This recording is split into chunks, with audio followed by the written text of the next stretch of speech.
சொந்தக்காரால் அப்பேற்பட்ட ஆண்டார் அந்த பெருமாளை திருமணம் செய்து எப்படி அவர்களுக்கு ஒரு சிறப்பு ஏற்பட்டது, அதே போல செஞ்சிலட்சுமியாகப்பட்டவள் அந்த நரசிங்க பெருமானை திருமணம் செய்து எப்படி அவர்களுக்கு ஒரு சிறப்பு ஏற்பட்டதோ அதே போல நானும் அந்த முருக பெருமானை திருமணம் செய்து எனக்கும் ஒரு சிறப்பு உண்டாக வேண்டும் என்பதற்காகவே என்னுடைய பிறப்பாகப்பட்டது. என்னுடைய பிறப்பு உணர்ப்பு எல்லாமே அவருக்கு மட்டுமே சொந்தம். அவருக்கு ஒரு அணுகூட அசையாத அப்பேற்பட்ட காதல். இந்த உலகத்துல எத்தனையோ மொழிகள் உண்டு, எந்த மொழிக்குமே கடவுள் கிடையாது. நமது தமிழ் மொழிக்கு மட்டுமே தமிழ் கடவுள் என் பெருமான் முருக பெருமான். இந்த பெருமை எல்லாமே அவரை மட்டுமே சாரும். அப்பேற்பட்ட தமிழுக்கு சொந்தக்காரரான தமிழுக்கு பெருமை சேர்ந்த தமிழ் கடவுள் முருக பெருமான். அவருக்காக காத்துக்கிட்டே இருக்கேன்.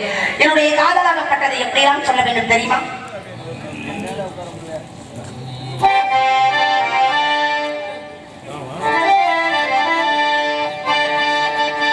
நீ என் கண்ணுமணியே இழந்த பூந்தோட்டமே பொன்னியின் பொன்னுமணியே தினம்